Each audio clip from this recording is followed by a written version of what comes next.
E o Corinthians tentou a contratação do ex-atacante do São Paulo, Lucas Ferreira. Você vai lembrar dele, jogador formado na base do Tricolor e vendido na temporada passada para o Shakhtar Donetsk. Na Ucrânia a coisa não tem funcionado bem para o ponta-direita de 19 anos de idade. O Ferreirão, como também era chamado carinhosamente por torcedores do São Paulo, nem entrou em campo em 2 dos últimos 5 jogos do Shakhtar. Importante registrar que essa tentativa de contratação do Corinthians em relação ao Lucas Ferreira se deu em janeiro, na primeira janela de transferências. Na oportunidade, o Shakhtar dificultou as negociações, imaginando que o Ferreira fosse ganhar mais moral e se tornar protagonista do time, o que ainda não aconteceu. Perguntei para um dirigente do Corinthians se existe a possibilidade de uma retomada nas tratativas para julho. Essa pessoa disse que ainda é muito cedo para pensar em contratações, ainda há bastante coisa a acontecer até 20 de julho, quando a janela reabre. Só para completar, atual temporada do Lucas Ferreira com a camisa do Shakhtar, 24 partidas, 1 gol e 2 assistências, comprado por 10 milhões de euros, hoje ele está avaliado em 7 milhões de euros. Bora falar sobre o Corinthians, que pode faturar R$1 milhão com Kaká, acredite se quiser. O zagueiro, que estava escanteado no Timão e foi emprestado ao Vitória, é dúvida para a partida entre Vitória e Corinthians, jogo marcado para sábado no Barradão. Na teoria, ele não jogaria, mas Vitória tem enfrentado uma série de problemas com os zagueiros. O Camutanga, por exemplo, que é seu reserva imediato, está machucado.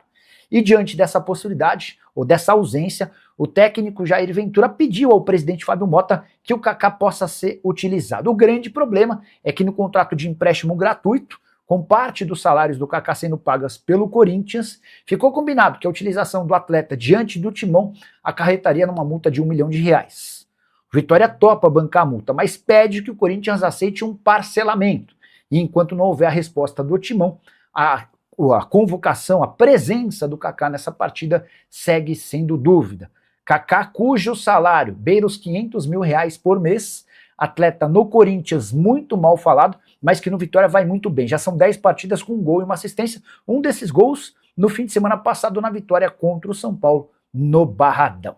Para completar, só contar que o Vitória, que vem conseguindo brigar contra o rebaixamento, está relativamente longe do Z4. Só para completar, registrar que o Vitória está longe de viver uma condição financeira extremamente confortável. Na temporada passada, prejuízo de R$30 milhões. Mês de abril para Osmar Stabile. Dia 27 de abril, uma segunda-feira, reunião de aprovação das contas do Osmar. Existe um grupo político do Corinthians que está empenhado em reprovar as contas do Osmar. Enfim, nós vamos precisar saber se há base para isso ou não, tá?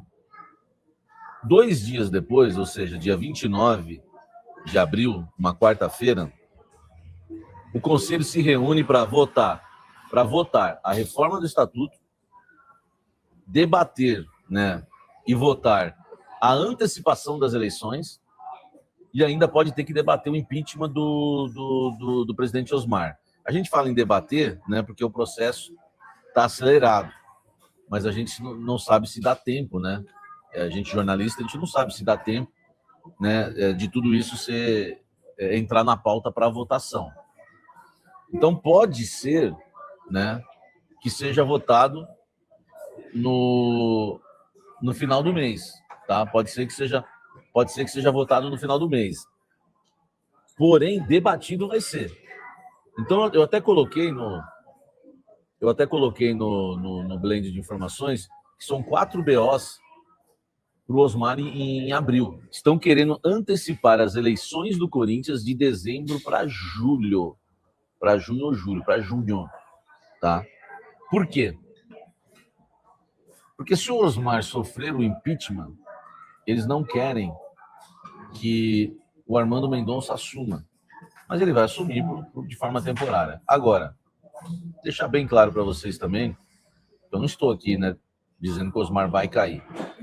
Eu estou explicando para vocês toda a movimentação que está ocorrendo no Corinthians para derrubar o Osmar Stabile, né, dizendo que ele feriu o estatuto do clube, colocando o Parque São Jorge como garantia, enfim, que as contas vão ser reprovadas. Então você imagine, olha só o que os opositores do Osmar estão trabalhando. O trabalho é o seguinte, não vou dizer tramando, né? Acho que a palavra é feia, tramando, mas estão projetando para o mês de abril. A ideia era o ápice para eles, né? O que seria perfeito para eles é terminar o mês de abril com o Osmar com as contas reprovadas, indo para votação para o processo de impeachment, porque se ele tem as contas reprovadas na segunda, ele vai para quarta-feira, talvez, para votar o impeachment dele. A gente não sabe se vai dar tempo, mas as coisas estão bem aceleradas. Né? O Dr. Leonardo Pantaleão passou isso para a comissão de ética, que vai ter que ouvir o Osmar e depois votar e encaminhar isso para o conselho, aí sim para o conselho votar. Então, o presidente Osmar Stabile está passando por uma situação difícil política, por isso que ele está focado na política. Preste atenção. Há uma revolta em relação ao Memphis Depay no Corinthians hoje, tá? É uma revolta brava. Pegou muito mal vazar a informação de que o Corinthians errou, o departamento médico do Corinthians errou no tratamento do Memphis. A gente não sabe ainda quem tem a verdade. Eu não estou aqui dizendo que realmente foi o Memphis que errou. Estou dizendo, o Corinthians diz que é o Memphis. Mas eu também não vou afirmar que é o Corinthians que errou. Porque ninguém pode afirmar isso. Tá certo? Agora, a alta cúpula corintiana está extremamente chateada com o Memphis. Eles não aguentam mais ouvir falar sobre o jogador. Então, olha só. Para mim, essa treta envolvendo o departamento médico do Corinthians foi a gota d'água e foi o fim da história do Memphis no Corinthians até o fim desse contrato. É claro que ele vai voltar a jogar, defender a camisa do Corinthians, eu creio nisso. O que eu estou dizendo para vocês é que a renovação dele, esquece. Eu fui falar com pessoas importantes do Corinthians hoje que me falaram o seguinte: não quero ouvir o nome desse cara. E aí falaram para mim que o Memphis não está se cuidando, tá? Não está se cuidando. E que isso tem prejudicado a recuperação. E que é um jogador que precisa se cuidar um pouco mais fora de campo. Questão de balada, né? Vocês entendem o que eu estou dizendo. Oba-oba. Enfim, uma festinha aqui, uma festinha ali, tá certo? Então, assim, é claro que antes de acontecer tudo isso, esse tipo de informação não vazava. É aquilo que eu falo, é interesse hoje da cúpula corintiana vazar esse tipo de informação. E eu tô passando o que eu ouço, tá? Eu tô passando o que eu ouço. E eles alegam que o Memphis não segue o cronograma de recuperação do Corinthians e que eles chegam, como ele não cumpre o cronograma, ele quer fazer o cronograma dele e ele exagera, às vezes ele quer resolver tudo num dia só. E é por isso que vem a lesão. Então, o Corinthians se defende e alega que a culpa não é do Corinthians na lesão do Memphis. E o Corinthians, olha só o que eu vou falar agora, hein? O Corinthians, exclusivo. O Corinthians, nos bastidores, diz que tem provas de que o Memphis não cumpre o cronograma das fisioterapias. E tem lá, tal dia para fazer.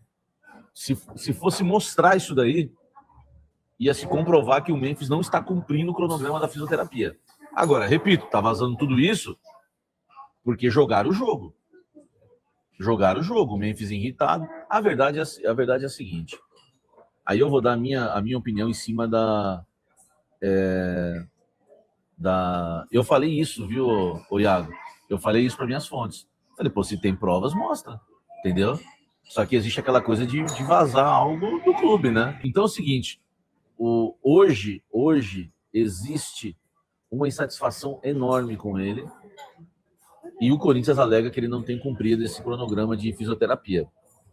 Agora, cara, é bom ouvir os dois lados. O lado do Memphis, a gente ouviu pelo GE, por tantos outros. Tá? E ainda há uma investigação interna do clube de quem vazou isso. tá? De quem divulgou essa história de que o Corinthians errou no tratamento do Memphis, tá? Ainda tem essa questão. Então, o Corinthians alega que ele não está se cuidando fora de campo e que não faz o tratamento de acordo com o Corinthians. Uma fonte me disse o seguinte, hoje, se ele é funcionário do clube, ele não tem que opinar no tratamento, ele não tem que ficar querendo mandar no tratamento. Ele tem que fazer o tratamento e pronto. Entendeu? Ele tem que cumprir o tratamento. É o que uma fonte hoje do Corinthians me disse. Ele cumpre o tratamento, pô. Ele é funcionário do clube, ele não tem que querer comandar o tratamento. Ele tem que simplesmente fazer o tratamento. Agora, eu quero a opinião de vocês, porque é a saúde dele. Você acha que ele não confiando no Corinthians, você acha que ele está certo em não confiar no Corinthians e querer que os profissionais dele, particulares, tratem a lesão dele, não o clube? Eu, sinceramente, estou tentando me recordar de algum caso parecido no futebol, eu não me recordo. Algum jogador que trabalha no clube, que é empregado do clube, que recebe do clube, que tem contrato com o clube, não querer tratar no clube e criticar ainda o tratamento.